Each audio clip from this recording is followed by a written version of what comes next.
For the second time on a Sunday, we get a Matt Barrie Show presented by Allstate. I am Matt Barrie. We gave you a rankings preview this morning, myself, Paul Finebaum. I'm sitting here at ESPN. It is 1:35 p.m. Eastern. The rankings just came out within the last hour. We're getting ready to do a bunch of TV. Before we get to that, our Good Hands play presented by Allstate. And there was going to be no debate about Georgia and Gunnar Stockton. They went into the SEC championship yesterday. Georgia 0-4 against Alabama in the SEC championship. Gunnar Stockton to Dylan Bell, a big play there, and then Bell over the middle for the touchdown for Georgia. They would go on to beat Alabama very convincingly, 28-7. They would win the SEC championship. They are a top 3 seed in the college football playoff. They will be one of the teams to beat coming in first round bye for the Georgia Bulldogs. All right, Paul, the decisions have been made. The rankings are in. Your thoughts on what the committee did? Yeah, I mean, for all the hyperbole that this was the most controversial moment in time, and we'll be talking about this forever, I really don't see it. I think it's fairly predictable. I never like to give this committee any credit. You know, the average person on the street's going like, what is JMU and Tulane doing in there? But we can explain that to them later. That was already baked into the cake. I think it's, I don't know. I mean, I don't understand the outrage.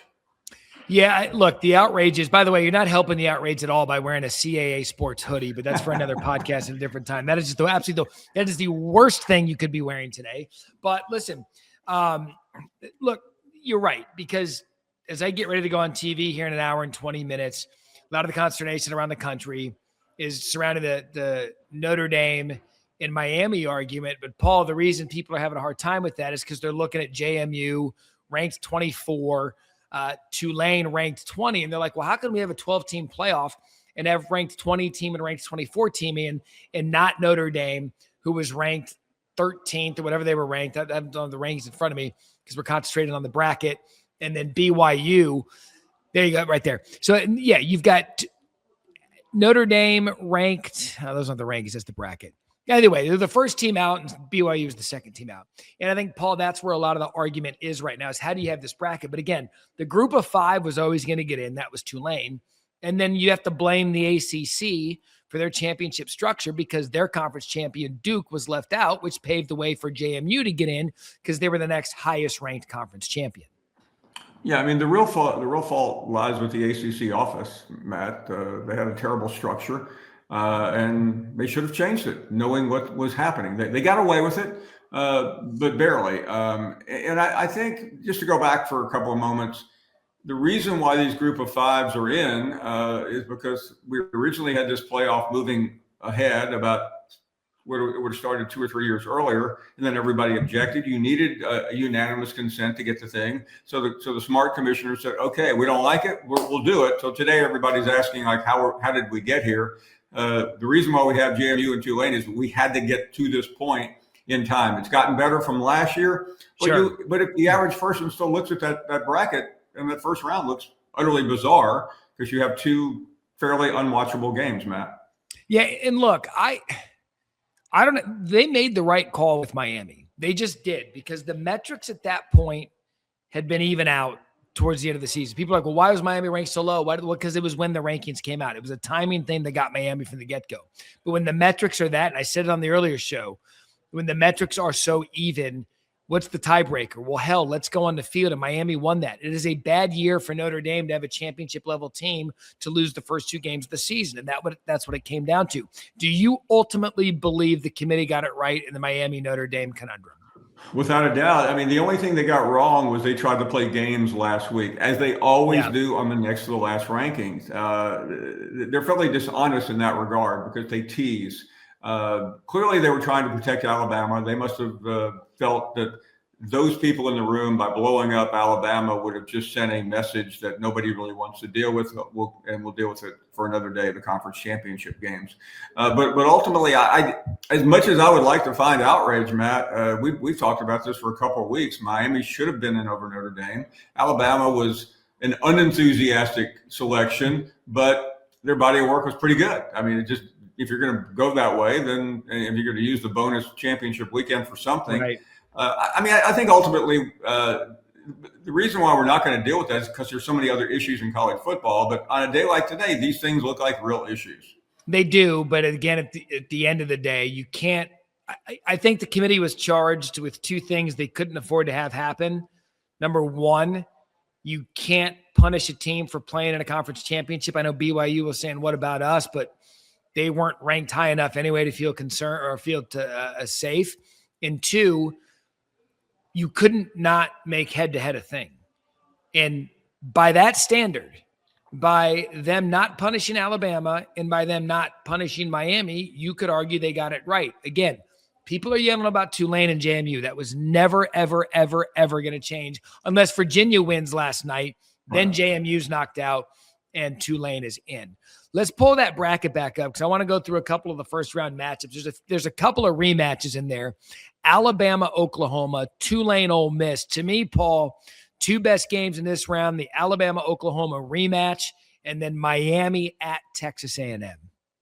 Yeah, the Miami-Texas A&M game is really good, Matt, because we forgot 2 weeks ago we were talking about Texas A&M maybe is the best team metrics-wise in the country. That game is the noon game on Saturday, and some people are saying, well, how did that game end up at noon? Well, you got NFL games in the afternoon and evening, and somebody from college football finally decided, somebody like at ESPN said, why don't we be smart about this and put our two best games in the best windows? And those best windows are different than last year because last year, I think the worst window was the noon window, wasn't it, Matt? When we had Penn State playing against who did they play? Was it Clemson? Not Clemson. Clemson played at Texas. It was maybe Boise or something. It was a terrible game. Yeah, you had Clemson was in there. Penn State, Boise State was the first round game a year ago. And so, you look at that. I mean, at the end of the day, two of these four first round matchups are really, really good. We've already seen Ole Miss Tulane. Ole Miss won that game. I don't know why we would think any differently here. And Oregon's already opened up as a 21.5-point favorite over JMU. And then when you look path to the playoff, you got to like Oregon feeling good about going to playing Texas Tech in the quarterfinals. Alabama, Oklahoma winner gets the number one seed in the country in Indiana. You could have and likely will have an Ole Miss Georgia rematch. And then either way, Texas A&M or Miami taking on Ohio State. Paul, I think overall, these quarterfinals, we're in for a really good bracket once you get by the first couple of games that we're talking about. Yeah, no, the quarterfinals are amazing. I mean, Alabama or Oklahoma, but the idea of Alabama, the biggest brand in the history of college football, taking on arguably the worst brand in the history of college football as the number one seed is just almost too good to be true in the Rose Bowl. Georgia Ole Miss, how weird is that going to be if that happens, which I think it will, in the Sugar Bowl, right down the street from where Lane Kiffin is hanging out. So, Paul, I'll leave you with this one as we react to these rankings that just came out a moment ago. Do you believe the SEC snaps their national championship 2-game losing streak, or is the Big Ten going to go for a three-peat? Yeah, I mean, I think right now you'd have to. I mean, Georgia is the wild card, Matt, because they are playing so well. But it's impossible for me to tilt toward the SEC at this moment. Yeah, look, at the end of the day, you've got Oregon, you have Ohio State, and you have Indiana that are looking pretty good. 2 of the top 4 seeds come from the Big Ten. Georgia, the lone SEC representative. And then you're going to have one of these teams going a little bit of a run because there's going to be some SEC on SEC crime later in the bracket. We've got it in the first round. So either way, look, at the end of the day, you're going to have with this current format a couple of bad first-round matchups, Paul. But I think quarterfinals on, we're set for an all-timer.